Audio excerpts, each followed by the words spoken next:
James Carter, the CEO who shattered silence. A black man strides into a Manhattan skyscraper for a pivotal meeting, only to be halted by security and mistaken for a delivery worker. Unbeknownst to them, he isn't here to drop off a package. He's here to seize the reins. 12 floors above, a $15 million deal teeters on the edge of collapse, and the CEO they tried to bar already holds the master key. Dear viewer, brace yourself for more than a story.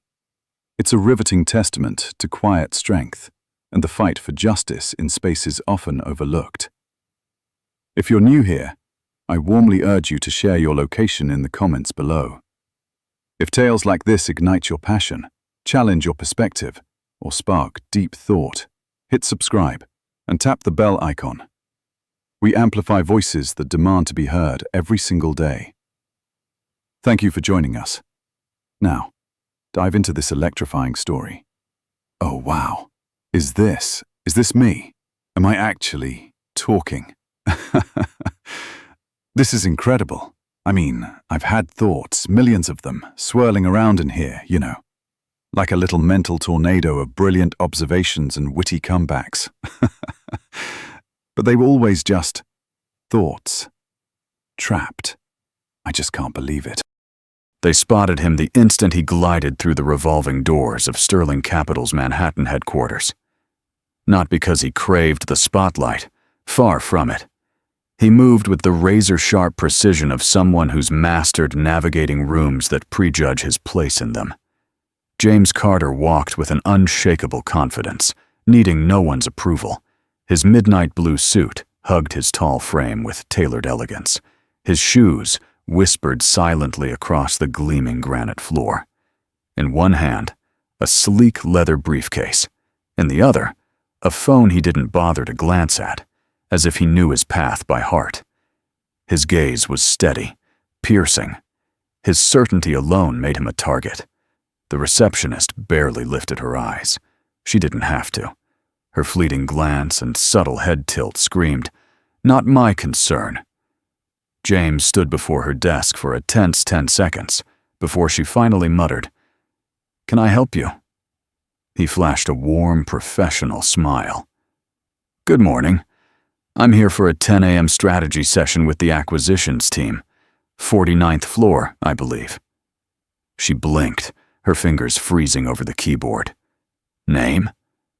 "James Carter." Her pause stretched longer this time. "And you're with?" He smiled faintly, unshaken. "Sterling Capital." Her fingers danced faster now, typing something hidden from his view. Then, a subtle shift in her stance, slight but revealing. "I don't see a James Carter on the list. Are you sure you're in the right place?" Before he could respond, a man approached from behind. Khaki slacks, security badge, rigid posture. His tag read Tom Keller.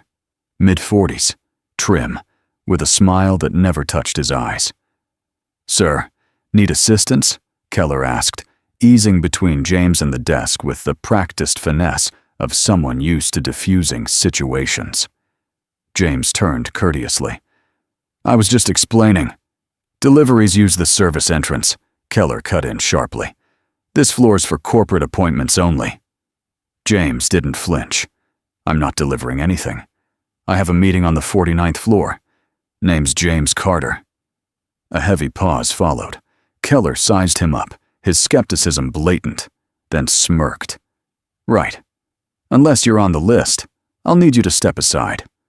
I can show my email confirmation if that helps." "No need," Keller said, dismissing him with a wave. "If you belong here, someone will fetch you." James held his gaze a moment longer than comfortable. Not with anger, but with quiet calculation. Then, with a single nod, he stepped back, strolling toward the towering, floor-to-ceiling windows overlooking Midtown. He stood there, absorbing the city's pulse, ignoring the receptionist's hushed whispers and Keller's lingering stare. 3 minutes later, Tom Keller was on the phone with someone upstairs, his tone stripped of its earlier edge, now laced with unease. "Yes, he's still in the lobby." "No, I didn't." Nobody told me. Look, I wasn't briefed." He hung up abruptly, glanced at James, then quickly looked away. Upstairs, the air crackled with urgency, shifting in hushed waves.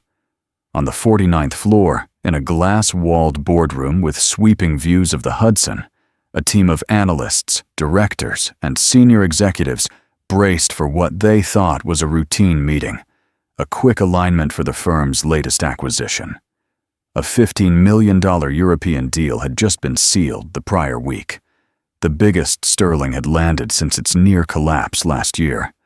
No one knew who'd saved them, only that a shadowy figure had swooped in at the last second, injected capital, and claimed a seat at the top. Whispers had swirled for weeks. A new CEO was coming, an outsider, hand-picked by the Global Investment Council, not one of Sterling's own. Back in the lobby, James tapped his phone, opening a secure app.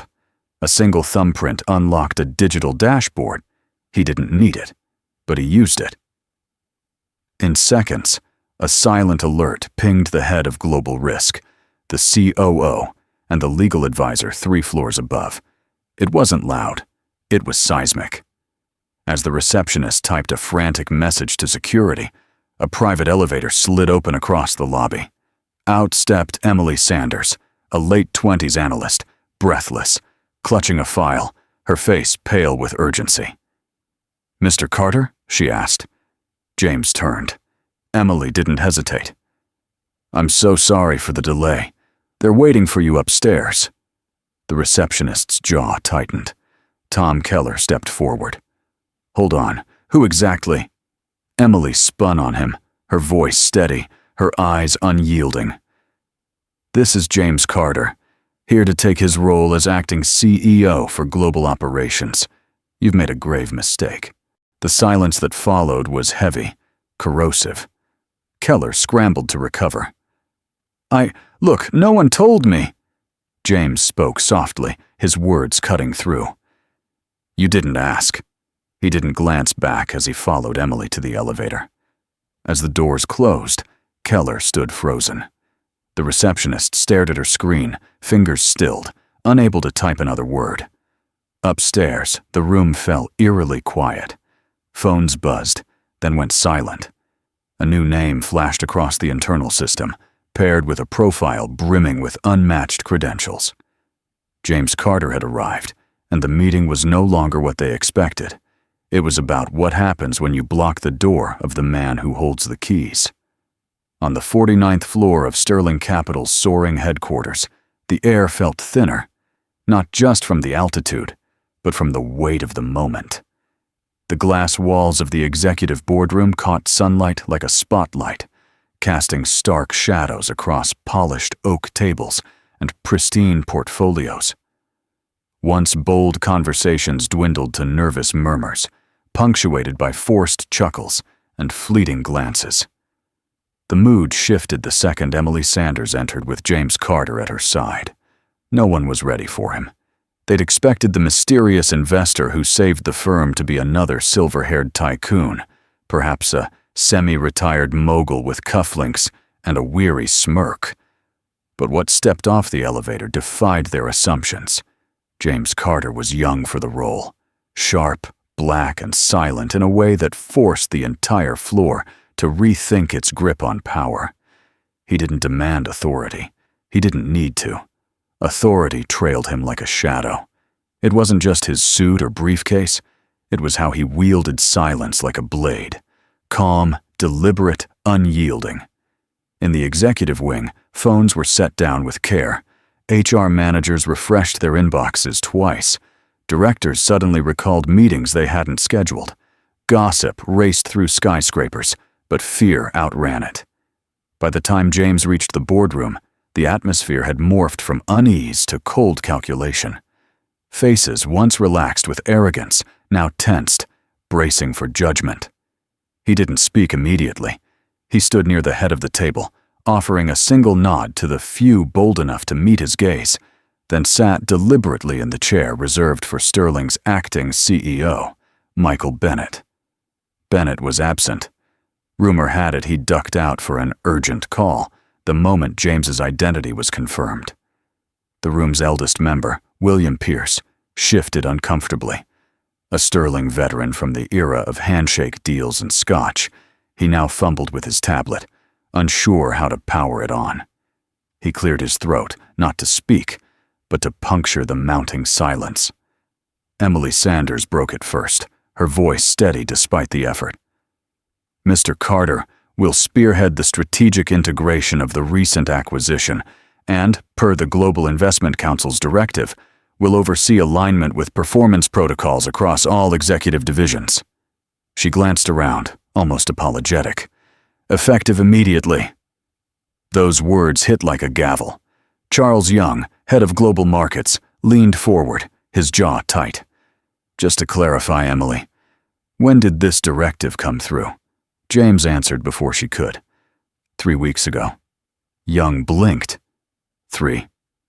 James's voice was calm, measured. The acquisition funding was just the surface. Governance restructuring was always part of the deal, a standard move in high-stakes equity interventions. Diana Klein, a sharp-featured executive, narrowed her eyes. With respect, Mr. Carter, our teams weren't informed of any operational overhaul. James nodded. I know. That's why I'm here, to see how Sterling functions when it thinks no one's watching. The silence that followed wasn't empty. It was a verdict. Beyond the glass partition, junior staff froze mid-step as they passed by. It was rare to see the top brass so still. Through the smoked glass door, the scene resembled a painting. Executives locked in place, a quiet storm at their center. James opened his folder. I won't waste your time. This firm is profitable, but it's not sustainable. Your culture is your biggest weakness. Promotions favor insiders. Reviews lack clarity. Diversity metrics are a facade. Leadership engagement scores have tanked for 9 straight quarters. His voice stayed level. He didn't need to raise it. Charles scoffed softly. And you figured all that out from the lobby? James locked eyes with him. From the silence that greeted me there. Emily flinched, recalling the receptionist's averted gaze, Keller's swift intervention. But it wasn't just them. It was the bystanders who did nothing. Those who'd normalized exclusion behind glass walls. James pressed on. This isn't a sermon. It's a warning. Every division head will face a performance audit based on live data, not last quarter's polished reports. Anonymous staff feedback, HR records, project timelines, and clear patterns of bias in team assignments and resource allocation. William Pierce offered a tired smile, trying to lighten the mood. Mr. Carter, your thoroughness is impressive, but surely you see how an outsider stepping in so swiftly might stir tension. James's reply was soft, cutting. I'm not stepping in. He scanned the table. I'm stepping up. The phrase baffled them until he added, as of this morning, I'm no longer an advisor. I'm the acting CEO of Sterling Capital, confirmed by the board, ratified by the Investment Council, and filed with the SEC. The room's air grew thin. Emily distributed copies of the signed order, dated a week earlier. Someone muttered, Jesus. Diana Klein leaned back, shaken. And Bennett? James didn't answer directly, his gaze drifting to the window where the skyline gleamed. He'll have his chance to respond, but I suspect he already has. The message was unmistakable. Bennett was out. Whether he stepped down or was forced didn't matter now. James closed his folder and stood. This company has the tools to rebuild, but not everyone who built it gets to stay. You'll learn that soon enough. He walked out, leaving not silence but a flurry of motion. Phones grabbed, files opened, whispers erupting. The man they'd dismissed in the lobby now loomed above them, and the tower was no longer a haven for those who thrived on silence. James Carter didn't demand silence. He moved through it, and it parted for him. On the 50th floor, just above the boardroom, the air was cold, sterile. This was the executive data suite, a fortress of access granted to few. Until that day, only 3 had clearance: Michael Bennett, the former CEO, Emily Sanders, executive liaison, and Martin Davis, head of compliance. Now, the biometric scanner flashed green as James stepped forward alone. As the door clicked shut, the room sprang to life. Screens flickered with dashboards, legal reports, flagged emails, and pulsing data visualizations, mapping timelines and anomalies. Everything hidden from the public, even from most directors, lay bare here. James scanned the activity logs. From lobby to suite took 12 minutes. In that time, 5 internal chat channels exploded with veiled panic. Phrases like, "Who cleared this?" and "Not on today's schedule," cluttered the archives. An HR staffer had tried to disable his ID badge, only to be blocked by an override. Greg Morris, head of international accounts, had called Emily twice, leaving voicemails she ignored. And Michael Bennett had filed a formal notice with legal, transitional leave, pending clarification of executive scope, time-stamped 9:13 a.m. James smiled at the precision. Bennett didn't fight. He vanished the moment he saw the briefcase's owner. Tapping a screen, James pulled up Sterling's performance culture survey, a corporate formality most ignored. But to him, it wasn't anonymous. It laid bare the undercurrent. Dozens of junior staff entries described a system that prized familiarity over skill, image over substance. Words like invisible, dismissed, and passed over echoed repeatedly. His own name appeared once, before anyone knew him. James Carter. Saw him in the lobby once, thought he was a vendor. He stood tall, like he already knew the outcome. He lingered on that. It was true. He'd known the outcome. He just hadn't decided how steep the fall would be for those who diminished others. Back on the 49th floor, ripples began to spread. Emily Sanders stood outside the HR director's glass office as security escorted Teresa, the front desk receptionist, out. She didn't cry or argue. She just gathered her things, her face etched with the shock of someone who realized she'd been seen all along. "I thought he was a delivery guy," she'd whispered to Keller in the lobby. "Did you see his suit?" That comment, captured by lobby cameras, had traveled further than she'd imagined. In the bullpen, junior staff buzzed with urgency. Some anxious, some thrilled, a few relieved. For every defender of the old hierarchy, 10 others had been crushed beneath it, silently hoping someone would notice their struggles behind closed doors. Upstairs, James accessed the clearance roster. Greg Morris's credentials were flagged. Diana Klein had 3 unresolved investigations for discriminatory hiring, quietly buried 6 months ago. Charles Young had rejected over a dozen mentorship requests from Black and Asian associates, citing fit without evidence. Their missteps weren't loud, but they were relentless. James linked compliance summaries to their profiles. He didn't need to raise his voice. Truth spoke loudly enough. A soft chime announced Emily's arrival. "They're restless," she said. "I expected that," James replied. "They'll scramble, form alliances, try to paint the restructuring as chaos." He nodded. "They're already doing it." She hesitated. "Some of them. They're subtle, dangerous. They won't confront you outright. They'll frame you as the disruption." James's expression was unreadable. "Then we redefine stability." Emily exhaled, stepping toward the nearest display. "Should I call a full assembly?" "Not yet." "Then what's next?" James glanced at the screen where Bennett's access was already revoked. "We wait." "For what?"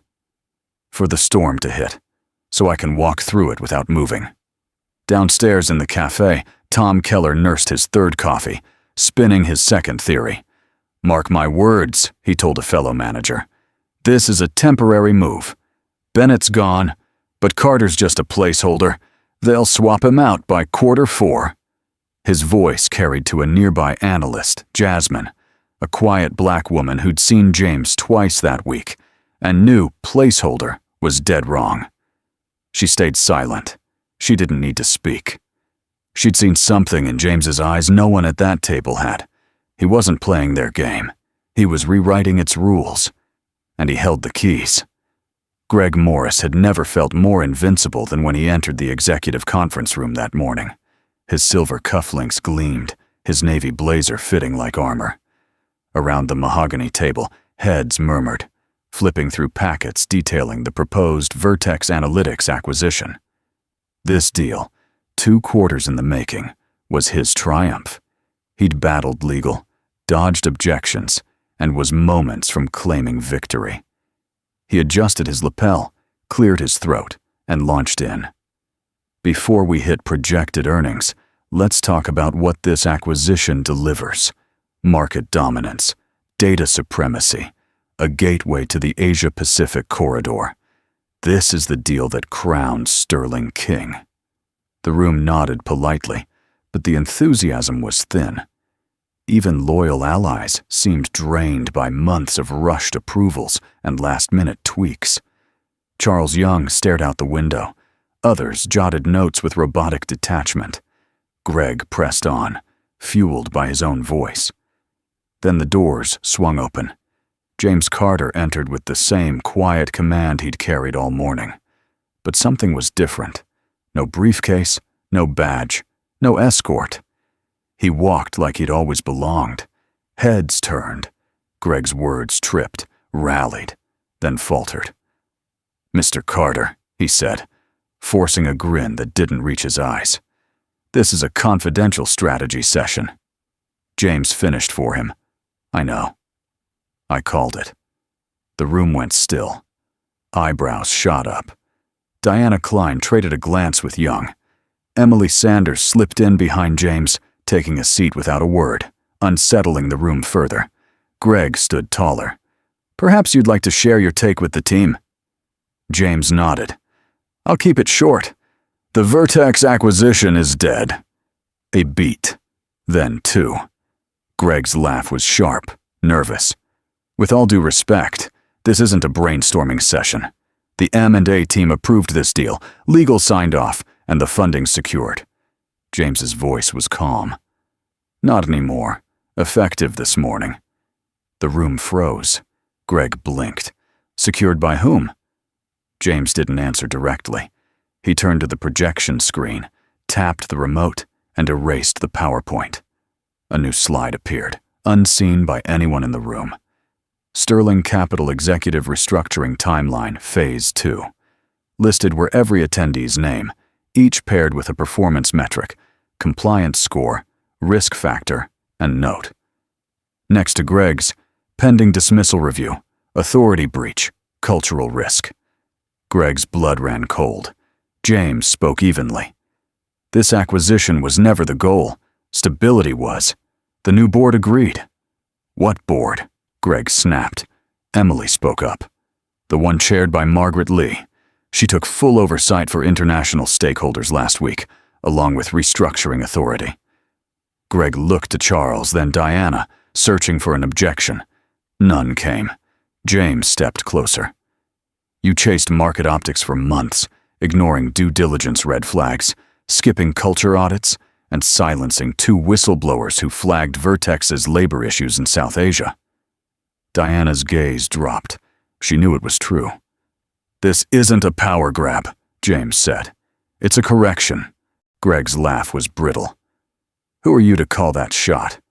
"I'm the new CEO," James said, unflinching. "Effective 2 days ago." The room exhaled. Greg stumbled back, gripping the table's edge. "No memo," he muttered. "No onboarding. No shareholder notice." Emily slid a folder before him, signed documents, sealed endorsements, and a formal appointment letter from Sterling's investor group. "It went live this morning," she said. "It just hasn't hit your inbox." Greg's eyes raced across the page, his protest dying. James didn't gloat. He clasped his hands and said, "This company's future isn't shaped by the loudest voice here. It's shaped by those willing to listen." The silence wasn't stunned anymore. It was sobering. Around the table, thoughts shifted from vertex to ignored emails, careless comments, and unchallenged decisions. James continued. I know what it's like to be dismissed before you speak, to have your skin judged louder than your credentials. I won't let this company echo the world's worst flaws, not on my watch. No one dared interrupt. He fixed his gaze on Greg. The deal's done, but not the one you thought. It was always about who defines leadership. That negotiation ended the moment I crossed the lobby. Greg sank into his chair, once a throne, now humbling him. James turned to the room. You can stay, you can adapt, you can lead, but you'll lead differently. He walked out. No theatrics, no applause, just the sound of a man claiming what was already his.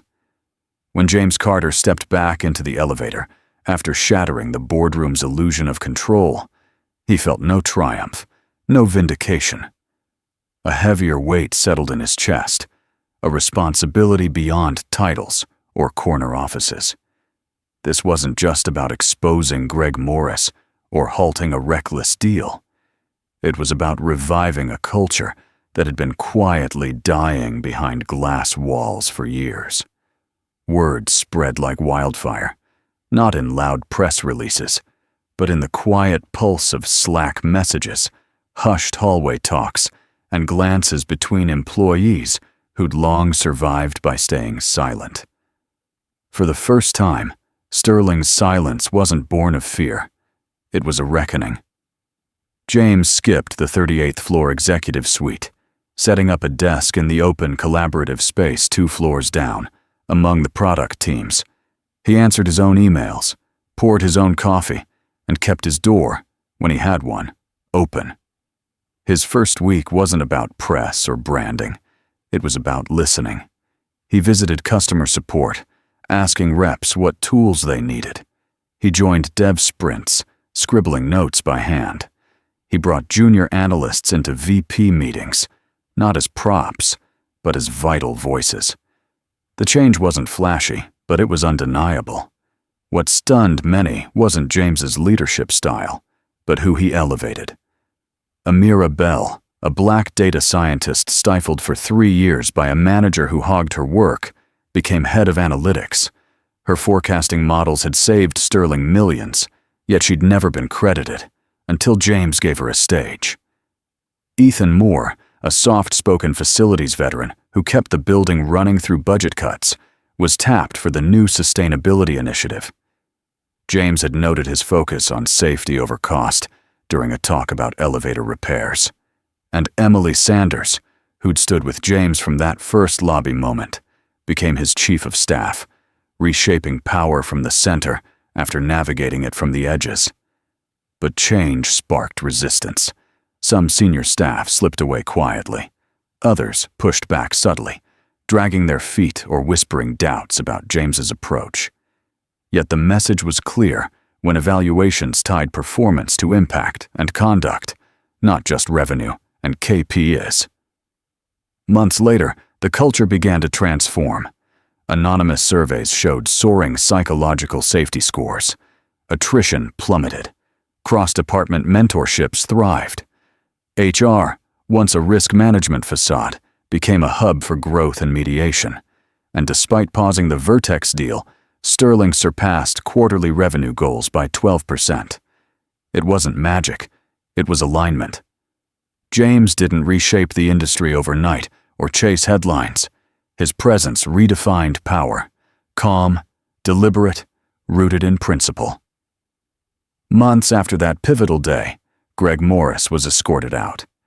James received a handwritten letter from him. No excuses, just an apology. Greg wrote of the mirror James held up, exposing a version of himself too comfortable, too certain. He thanked James for sparing him humiliation, for granting space to reflect. James folded the letter, tucking it into his desk, not to forget, but to remember. True change wasn't about erasing, it was about transforming, even for those who'd fallen hardest. On the restructuring's anniversary, Sterling held a town hall led not by executives, but by employees. Amira shared her rise from being silenced to leading cross-market initiatives. Ethan spoke of dignity in the nuts and bolts of building maintenance. Emily closed with a reflection on courage, the kind that listens, not roars. James stood at the back, hands in his pockets, letting them shine. That night, as Manhattan's skyline dimmed, James returned to the lobby where it all began. He stood by the marble pillar where he'd once been ignored, invisible. A new security guard, young, attentive, nodded respectfully, not because he knew James's title, but because he treated everyone equally. James smiled. That was the legacy. Not deals or titles, but a culture rebuilt. One truth, one policy, one person at a time. James Carter's story is no mere corporate saga or power flip. It's a masterclass in restraint, integrity, and the quiet revolution of presence.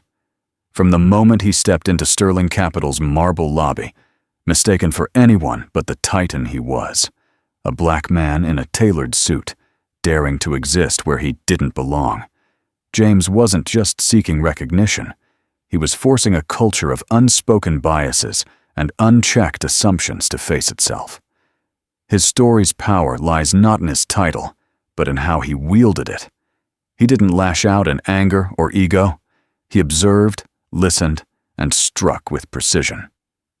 When those boardroom doors opened and James walked in, not as a guest, but as CEO, it wasn't just dramatic. It was a seismic challenge to a hierarchy built on exclusion, replaced with one demanding visibility, accountability, and truth. What mattered most wasn't what James tore down, but what he built. He could have punished. Instead, he taught. He gave those who'd failed a chance to face their wrongs and grow. Even Greg Morris, who'd mocked him and shredded a binding contract in arrogance, wasn't met with revenge, but with standards, consequences, and ultimately, mercy. That balance, firm yet fair, shaped everything James did next. He lifted voices buried under bureaucracy and bias, made room for those never offered a seat. He transformed the culture not with speeches, but with relentless, transparent action. Sterling's survival and 12% revenue growth under him prove a truth we often miss.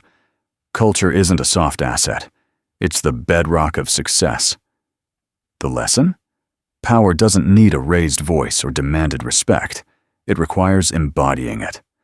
The greatest impact comes not when you're wronged, but in how you respond when power is yours. James Carter didn't just climb to the top. He redefined it. He showed dignity and excellence can coexist, that leadership isn't about commanding, but uplifting, that justice, grounded in clarity, corrects without humiliating. For anyone overlooked or dismissed for who they are, James's journey proves you don't need to shout to be heard. Just know your worth and wait for the silence to shatter. In a world where bias hides behind professionalism and exclusion poses as tradition, this story isn't just relevant, it's essential. We all navigate systems, workplaces, communities, families, and we have choices. Will we let assumptions outshine merit? Or will we use our voice, big or small, to challenge what doesn't serve us? Whether you're on the margins or opening doors, the call is the same. Lead intentionally, see people wholly, and embrace the harmony of humility and power. Thank you for diving into James's story, a tale not just of revelation, but of rebuilding. If it stirred you, made you feel seen, or reshaped your view of leadership, stay with us. Subscribe for more stories that defy assumptions, amplify silenced voices, and prove that the greatest transformations often start with one bold, quiet act. What part of James's journey hit you hardest? The boardroom showdown, the cultural overhaul, or the redemption that followed? Share your thoughts in the comments and tell us where you're watching from. We're eager to hear your take, Let's keep telling stories that matter. Stories that don't just entertain, but awaken.